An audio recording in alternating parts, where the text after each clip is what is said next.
you and welcome back to On Track with Vanessa Womack.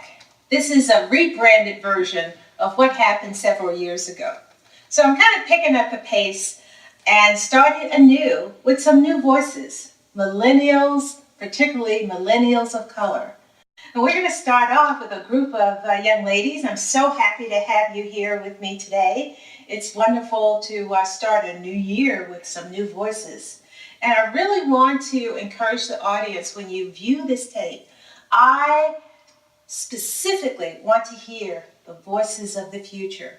And although we have millennials of color, 3 young ladies here, we're going to broaden this conversation over the course of other videos. So thank you for being here with us today. And we're going to start with Patricia, because Patricia is the glue that's holding us all together. So Patricia, could you?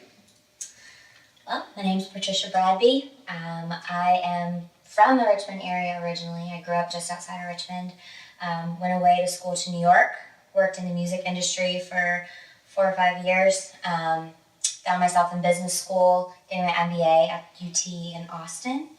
After that, did some freelance work and found myself back in Richmond in November of 2015. So now I work for Leadership Metro Richmond part-time. I manage their marketing and communications, do their event logistics. And then I also have a tea party catering company. I have my own small business. And I also run the community team for TEDx RBA, which is just like a volunteer side thing, but something I'm really passionate about. Okay, so part of the audience, as you're listening to these young ladies, they are very talented. So keep in mind that any one of them might be a connection for you. All right, did I just put you on the spot? Okay, Brianna? Awesome.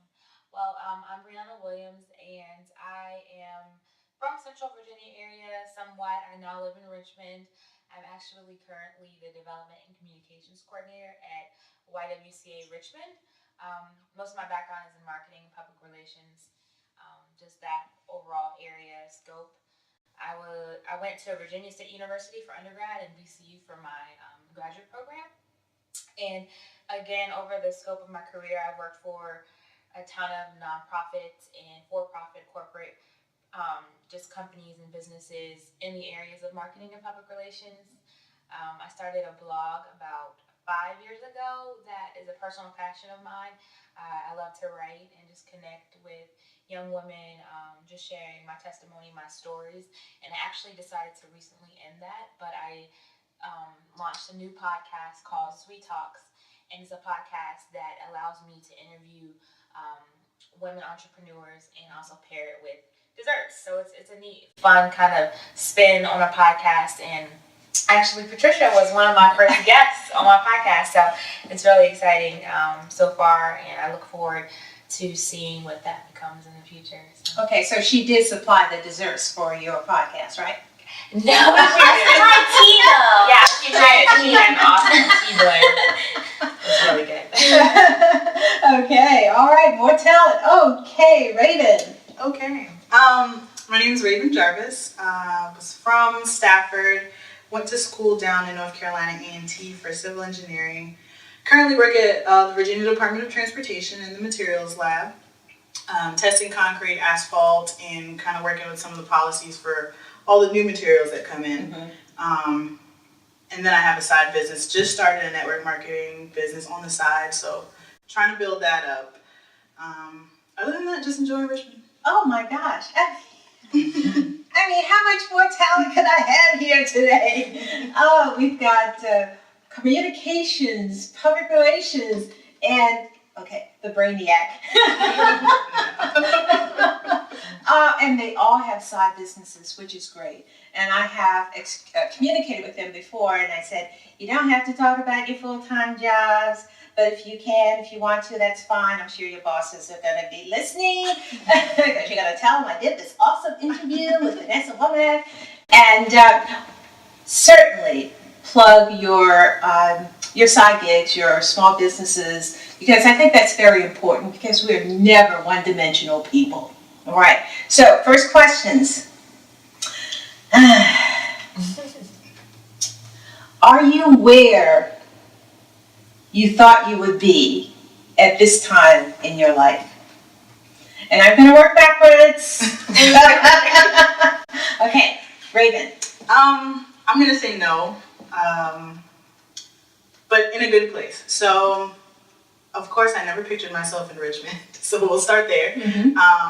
After college, I went home, I lived at home, worked in Culpeper, and told myself if I ever moved out, I'm going to DC and I'm gonna live it big in the city. But I did some reevaluating and I got a position down here, so I chose to come down here, and I'm so glad I took it. But other than that, I am working in my field, so I'm really grateful that I was able to do that. So, as well as meet a new team for my side business that I have, they're helping me grow so much. So, Good.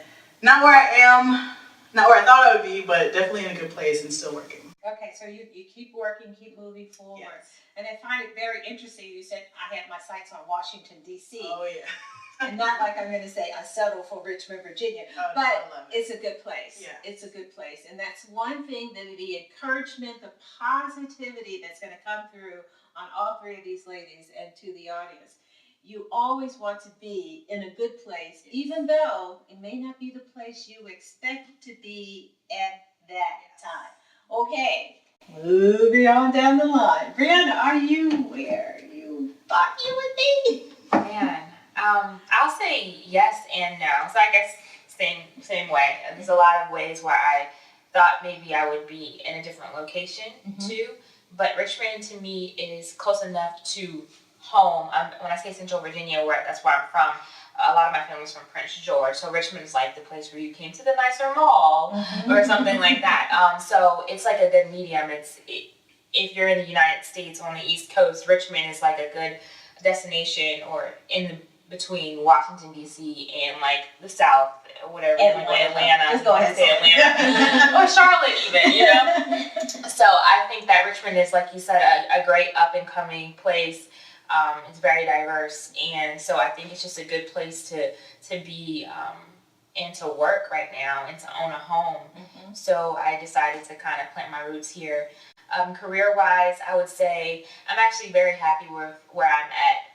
Like I said, I've worked with a million nonprofits and for-profit companies, had some amazing opportunities to meet some incredible people throughout my career so far. So I feel like I'm blessed in that sense, and I'm using those relationships that I've built along the way to kind of help me push forward. So yeah, so I think we're all in that phase where we want to keep growing regardless of where we are. So I'm in a good place. So. Okay, well, I'm going to ask you this question because of the three of you, I hear you have, and I think you may have some too, Patricia, corporate or for-profit versus nonprofit experience.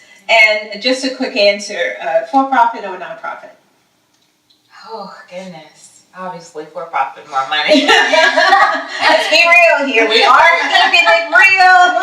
You know, I found a happy medium with my last position that I had. I actually worked for a for-profit that managed nonprofits. Okay. So I got to work with the nonprofits to help manage them in a way that I still was paid a little bit more. But I would say nonprofit, it's more rewarding.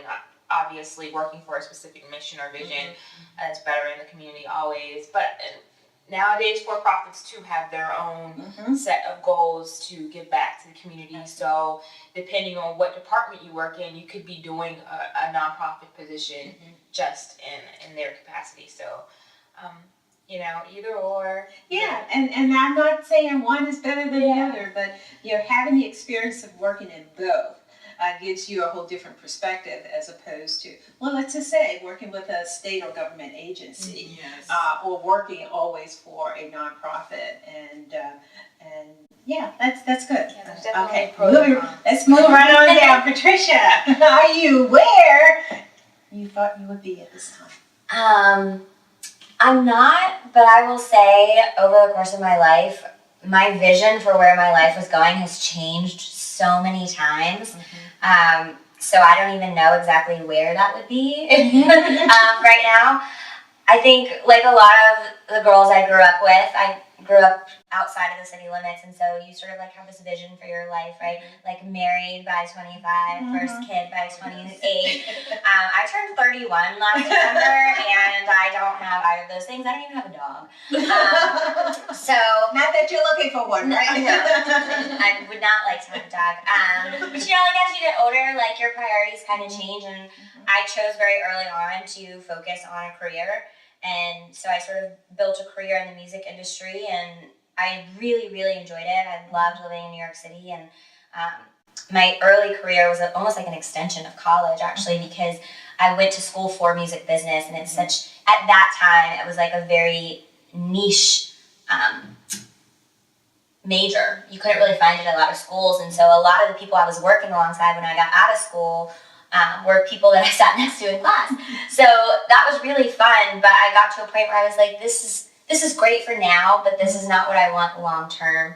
And so I sort of took quite a few turns in my life. I spent some time living overseas in Malaysia. That's where my mom is from. But I always knew I eventually wanted to come back to the Richmond area. I'm very family oriented. I'm very, very close with my parents and my sister, and so I knew I would want to be back here eventually, and so it just sort of happened sooner than I thought it would. My tea party catering company, Miss Pris Tea, was my retirement plan.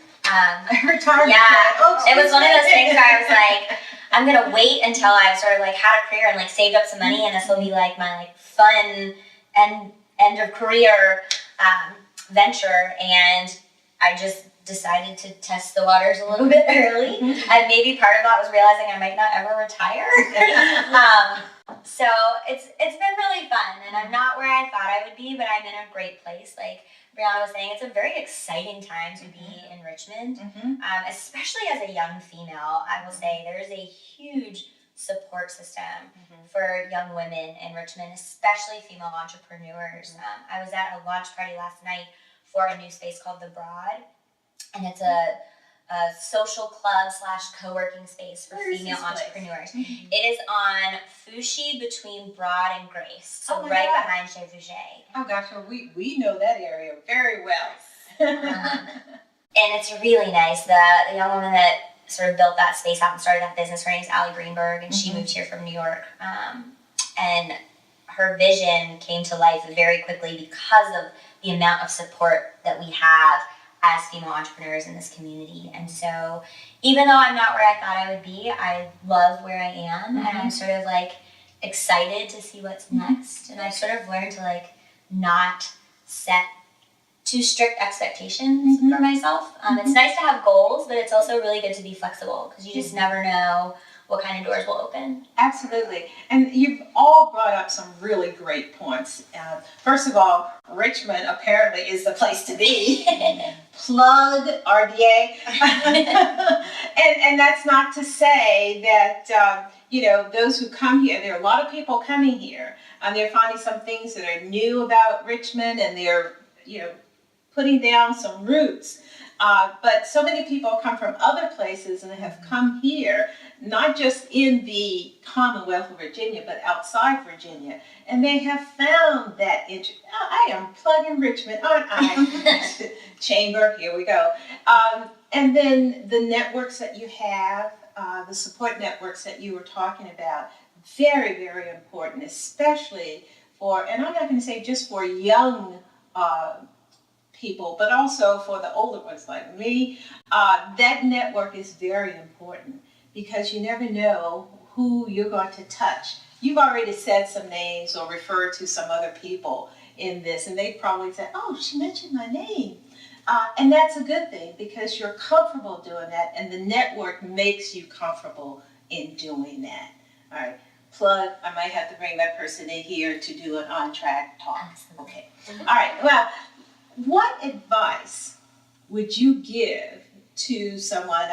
Patricia has already said what her age is, and I'm going to double that for mine. No, I don't look it. But anyway, what advice would you give someone who is who might look at this, who's high school or under 20, 21, or around that age? I mean, your wisdom. You can have it at any age. You just have to recognize you got it. Right. Any specific order? Since you're ready. I would say to definitely utilize any and every opportunity that you're given.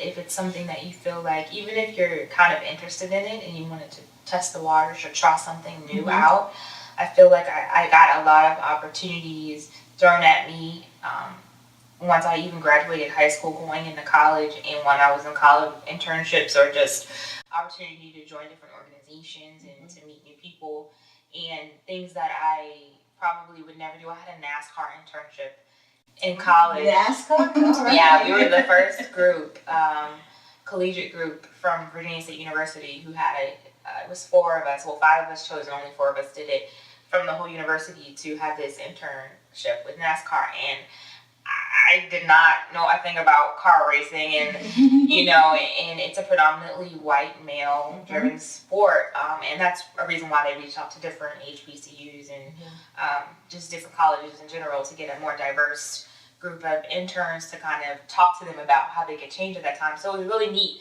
to be in that conversation, and so I got to work with students from other departments at the school, as well as made new friends that I hadn't met before. Got to meet people in different states and throw events that I never, was actually one of my very first events that I got to put together on campus, which was really neat. So again, just different opportunities were thrown at me in every stage of my life to have opportunities to have internships or new jobs or something like that. But I had to be open and willing to try them for myself. And they all benefited me across my lifespan. I still have lifelong friends and connections from those experiences. Okay. So when was the last NASCAR race you went to? No, it's too loud for me. I can't. And it's unfortunate. The Richmond one, they've been in the news lately because the ticket sales have been down. It's something that they've struggled with for a while. I'm taking my internship was my junior year of college, which is like 7 years ago now.